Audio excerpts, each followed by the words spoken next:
ഇന്ന് തന്നെ ഡൗൺലോഡ് ചെയ്യൂ. കാണൂ നിങ്ങളുടെ ഫേവറേറ്റ് ഷോസ്.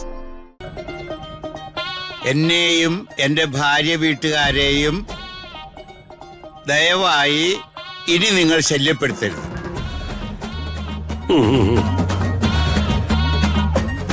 എന്ന് കഷ്ടകാലത്തിന് നിങ്ങളുടെ വയറ്റിൽ വന്ന് ജനിച്ചുപോയ മകൻ ജയൻ.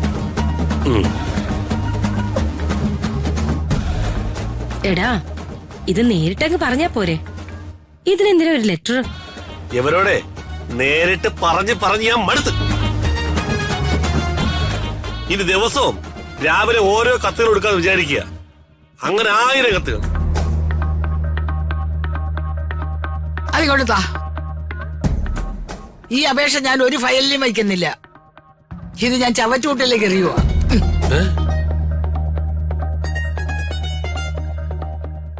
നീ എവിടെയൊക്കെ ജീവിക്കുന്നോ അവിടെയൊക്കെ ജീവിത അവസാനം വരെ ഞാനും ഉണ്ടാവും നിന്റെ കൂടെ, നിന്റെ അന്തകമാതാവായിട്ട്.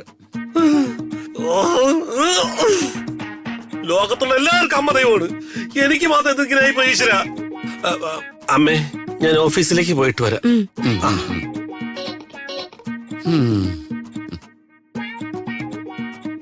വേണുവേട്ടൻ എന്തോ പറയാനുണ്ടെന്ന് പറഞ്ഞു. പറയാം.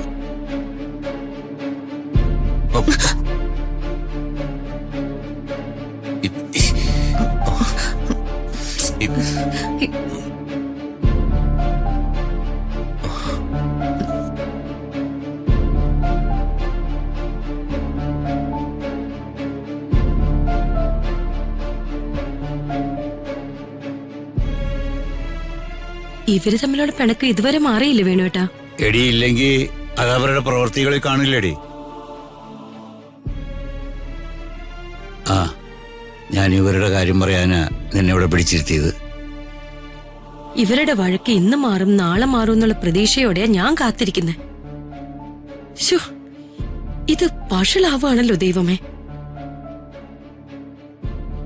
വേണുവേട്ടൻ അവരോടൊന്ന് സംസാരിച്ചൂടെ? ഉപദേശത്തിനൊക്കെ ഒരു പരിധിയിലടി. ഇന്നത്തെ ചെറുപ്പക്കാരാ അവരോടൊക്കെ ഉപദേശിക്കുന്നത് സൂക്ഷിച്ചു വേണം. നമ്മുടെ മോൻ അങ്ങനെയുള്ളവനൊന്നും അല്ല. ആ, ഒരളവ് വരെ അതൊക്കെ ശരിയാ. നമ്മളെങ്ങനെയാ മക്കളെ വളർത്തിയേ? ഒരു ഡിസ്റ്റൻസ് ഇട്ട് വേണം മക്കളോട് സംസാരിക്കാൻ. മകനോട് ഏറ്റവും കൂടുതൽ സ്വാതന്ത്ര്യമുള്ളത് നിനക്കല്ലേ? അവന് സ്നേഹം കൊണ്ട് തുലാഭാരം നടത്തിയ അമ്മയല്ലേ നീ? അവന് ഉപദേശിക്കാനും ശാസിക്കാനും ഏറ്റവും കൂടുതൽ അർഹതയുള്ളത് നീയാ. നീ അവനെ വിളിച്ച് കാര്യങ്ങൾ പറ. വിട്ടുവീഴ്ചയോടെ ആ കൊച്ചിനെ ഒന്ന് സ്നേഹിക്കാൻ പറയും. എന്റെ ദൈവമേ, മക്കളെ കുറിച്ചുള്ള ആദ്യം ഒരിക്കലും തീരില്ലേ? ഓരോ മക്കളെ കഴിയാവുന്ന വിധത്തിൽ ഓരോ കരയ്ക്ക് എത്തിച്ചു. എന്നിട്ട് നടുക്കടലിൽ കിടന്ന് കൈകാലിട്ട് അടിക്കാനാണല്ലോ ദൈവമേ ഞങ്ങളുടെ വിധി.